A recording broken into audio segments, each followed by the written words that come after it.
Start. নমস্কার, আমি সর্বভারতীয় তৃণমূল কংগ্রেসের লোকসভার সাংসদ মহুয়া মৈত্র বলছি।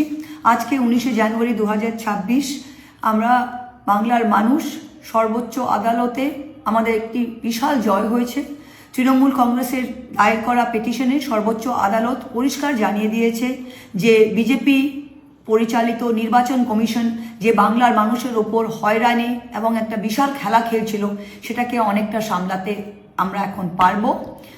5-6টা পয়েন্ট সর্বোচ্চ আদালত পরিষ্কার করে দিয়েছে।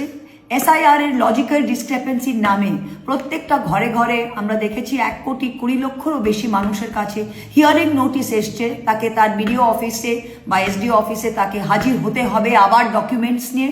আজকের পর থেকে পরিষ্কার যে আপনাকে যে লজিক্যাল ডিসক্রেপেন্সি লিস্ট এসছে সেটাকে নির্বাচন কমিশনকে পাবলিক করতে হবে। প্রত্যেকটা ব্লক অফিসে জিপি অফিসে টাঙিয়ে দেওয়া হবে কার নাম আছে লিস্টে। এটা আর গোপন রাখা যাবে না, সবাই জানবে কার নাম এসছে কার নাম আসেনি। এটা একটা তৃণমূল কংগ্রেসের বড় চাহিদা ছিল, যেটা সর্বোচ্চ আদালত মান্যতা দিয়েছে। 2, বিকেন্দ্রীকরণ করা হয়েছে। তৃণমূল কংগ্রেস প্রথমেই বলেছিল এটাকে ডিসেন্ট্রালাইজ করতে হবে। একটা মানুষ তার বিডিও অফিস তার বাড়ির থেকে 15 কিলোমিটার দূর, তাকে সেখানে হিয়ারিংয়ে যেতে হচ্ছে। আজকের রায়ের পর আদালত জানিয়ে দিয়েছে যে এটা অঞ্চলে অঞ্চলে ওয়ার্ডে ওয়ার্ডে এই ক্যাম্প করে এই হিয়ারিং এখন থেকে করা যাবে আগামী দিনে, তাহলে মানুষের হয়রানি অতটা হবে না। 3, BLA 2 যেটা রাজনৈতিক দলের পার্টির অথরাইজড রিপ্রেজেন্টেটিভ, তাকে কিন্তু হিয়ারিংয়ে সে থাকতে পারবে, সে প্রেজেন্ট থাকতে পারবে, সে অ্যালাউড। আর যদি কেউ ভোটার সে হয়তো এখানে নেই, তার অথরাইজ রিপ্রেজেন্টেটিভ বা BLA 2 এর মাধ্যমে সেই হিয়ারিংটা করাতে পারবে। তাকে আবার দিল্লি থেকে প্লেনের টিকিট কেটে আসতে হবে না যদি সে হিয়ারিংয়ের নোটিশ পেয়েছে। আরেকটি যেটা মোস্ট ইম্পর্টেন্ট, সেটা অনেক ক্ষেত্রে লোকে যাচ্ছিল ডকুমেন্ট দিচ্ছে, সে রসিদ পাচ্ছে না।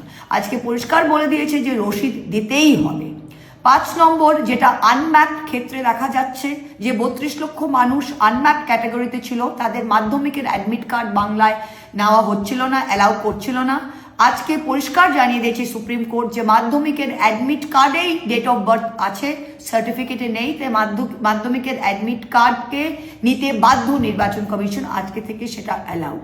তাই তৃণমূল কংগ্রেসের প্রত্যেকটি দাবিকে মান্যতা দিয়ে আজকে এই রায়টা পেয়েছি। এটা তৃণমূল কংগ্রেসের জয়, এটা মমতা ব্যানার্জির যে লড়াই এতদিন থেকে তিনি লড়ে যাচ্ছে, আজকে সেটাকে কিন্তু স্ট্যাম্প দিয়েছে সুপ্রিম কোর্ট। এটা বাংলার মানুষের জয়। আজকে আমরা জিতেছি এবং আমরা আগামী দিনে ইলেকশনেও আবার বাংলাকে জিততে চলেছি। নমস্কার।